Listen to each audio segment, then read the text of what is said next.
ओम श्री परमात्मने नमः। त्वमेव माता च पिता त्वमेव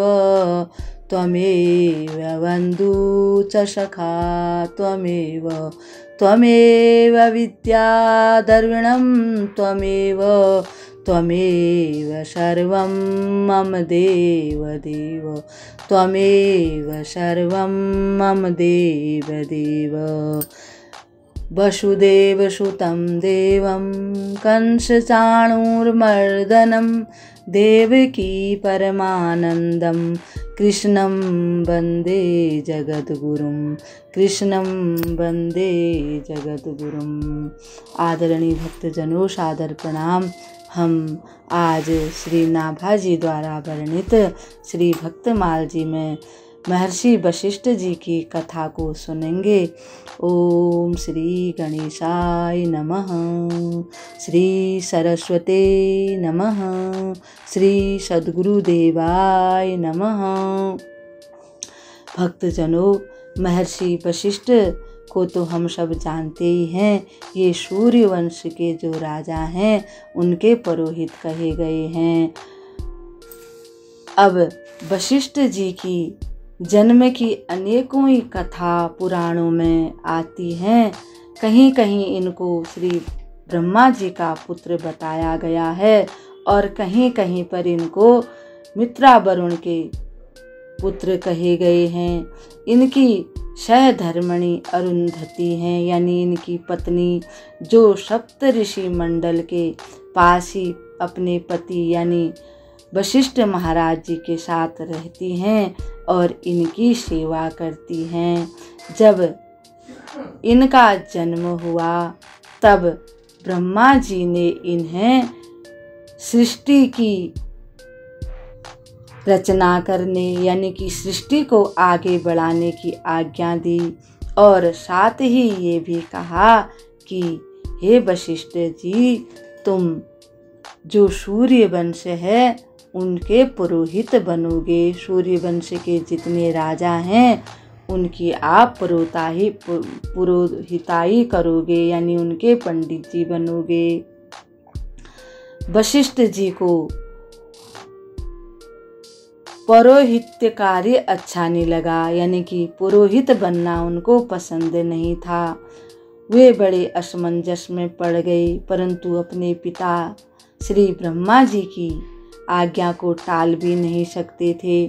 तब ब्रह्मा जी ने इनको अच्छी प्रकार से समझाया कि हे वशिष्ठ पुत्र, आगे चलकर भगवान पुरुषोत्तम श्री राम जी अपने तीनों भाइयों के साथ अयोध्या जी में अवतरित होंगे।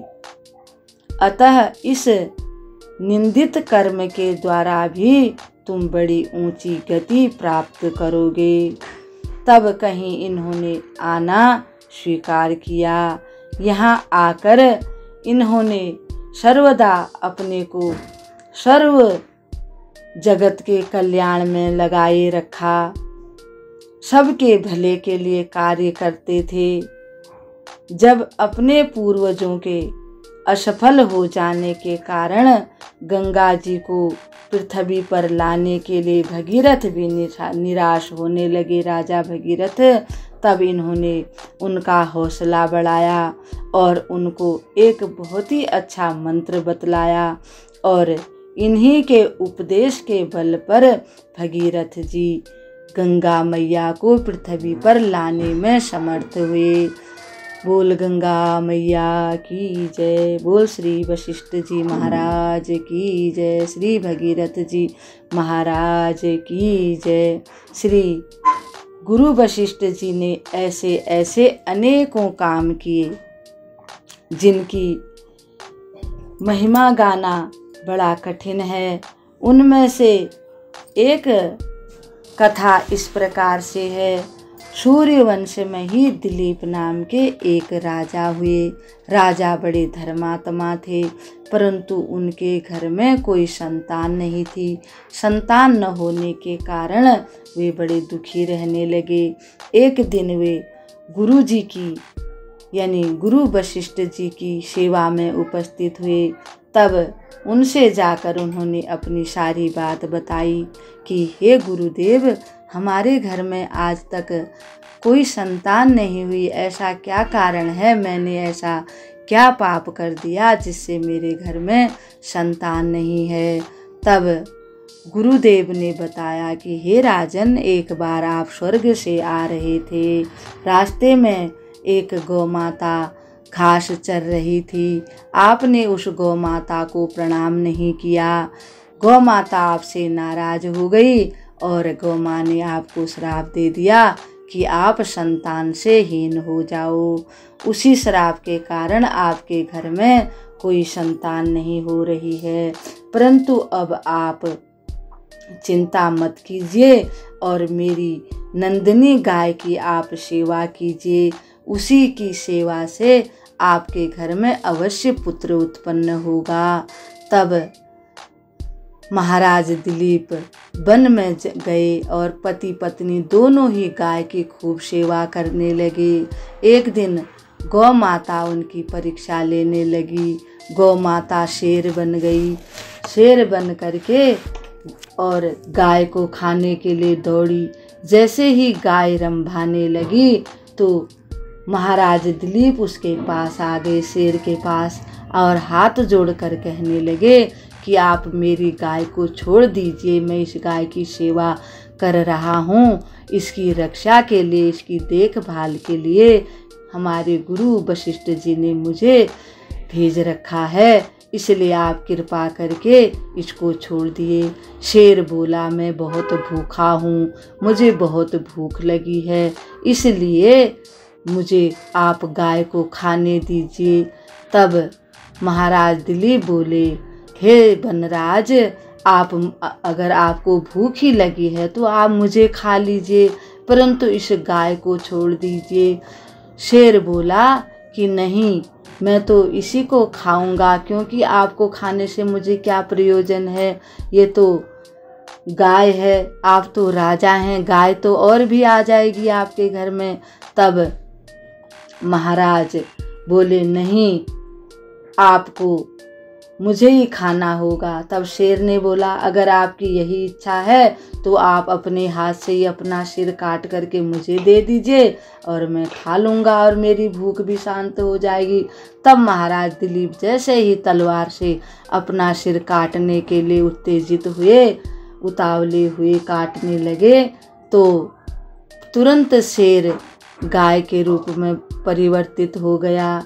और गौ माता ने कहा कि मैं तुम्हारी गौ भक्ति से संतुष्ट हुई, तुम्हारे घर में एक बहुत ही धर्मात्मा पुत्र उत्पन्न होगा, जो इस संसार में सबका पालन करेगा, पूरे भारतवर्ष का राजा होगा, उसका नाम रघु पड़ेगा। इस प्रकार से आगे चलकर महाराज दिलीप के घर में संतान हुई और उन्हें रघु जैसे पुत्र उत्पन्न हुए।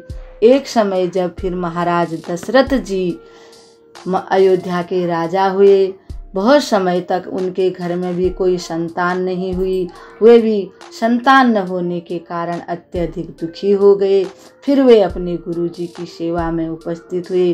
तब गुरुजी ने कहा कि हे महाराज, आप निराश मत होइए और पुत्र एष्टि यज्ञ करा दीजिए। उस यज्ञ के करने से आपके घर में अवश्य ही संतान की उत्पत्ति होगी। तब श्रृंगी मुनि को बुलाकर गुरु वशिष्ठ जी ने पुत्रेष्टि यज्ञ कराया। उस यज्ञ के प्रभाव से महाराज दशरथ को 4 पुत्र प्राप्त हुए, जो परम पुरुषोत्तम श्री राम जी, श्री भरत जी और श्री लक्ष्मण जी और श्री शत्रुघ्न जैसे 4 पुत्र उत्पन्न हुए, जो पूरे संसार में 14 भुवनों में जिनकी पूजा होती है। जो भगवान श्री राम के नाम लेकर के भव से पार हो जाता है, जो भरत जी का नाम लेता है उसका घर हमेशा धन धान्य से भरा रहता है। जो शत्रुघ्न जी का नाम लेता है तो उसको कभी शत्रुओं का भय नहीं होता। जो लक्ष्मण जी का नाम लेता है तो उसे हमेशा भक्ति प्राप्त होती है। इस प्रकार से महर्षि वशिष्ठ जी बड़े विद्वान हैं और सूर्यवंश के कुलगुरु कहे गए हैं। इनके उपदेश से, इनके आज्ञा से अयोध्या के जो राजा लोग हैं वे हमेशा काम करते हैं और हमेशा कार्य में सफल होते हैं। ऐसे ही एक बार विश्वामित्र जी से इनका कुछ विवाद हो गया था। एक बार विश्वामित्र जी इनके आश्रम में आए और इनसे इनकी गाय मांगने लगे। तब विश्वामित्र जी ने जब गाय ले जाने की जिद कर दी, महाराज वशिष्ठ जी ने गाय देने से इनकार कर दिया। तब वहाँ पर बड़ा घोर युद्ध हो गया। विश्वामित्र जी ने इनके 100 पुत्रों का संहार कर दिया। उस समय सामर्थ्य होने पर भी इन्होंने विश्वामित्र से कोई बदला नहीं लिया और कोई युद्ध नहीं किया। तब विश्वामित्र जी भी इनका स्वभाव देख करके बड़े प्रभावित हुए और इनके मन में उनके प्रति कोई द्वेष भाव नहीं आया। ऐसे गुरु वशिष्ठ जी हैं जो सर्वत्र पूजनीय हैं, ऋषियों में सबसे श्रेष्ठ कहे गए हैं। विश्वामित्र जी की जय हो। विश्वामित्र जी सभी का कल्याण करने वाले हैं और इसी प्रकार से इन्होंने फिर भगवान को प्राप्त किया और श्री रामचंद्र जी को भी चारों भाइयों के साथ इन्होंने शिक्षा, दीक्षा आदि सारे काम किए और इसी से इनको भगवान की प्राप्ति हो गई। अब हम श्री वशिष्ठ जी को प्रणाम करते हुए इस कथा को यहीं पर विश्राम देते हैं। कल एक और कथा के साथ आपके सम्मुख उपस्थित होंगे। तब तक के लिए हम आपको प्रणाम करते हैं। राधे तू बड़ भागिनी, कौन तपस्या कीन, 3 लोक तारण तरन, हैं तेरे आधीन, हैं तेरे आधीन। नीलांबुज श्यामल कोमलांगम, सीता समारो पित्वाम भागम। पाणो महासा एक चारु चापम, नमामि रामं रघुवंशनाथं, नमामि रामं रघुवंशनाथं, नमामि रामं रघुवंशनाथं।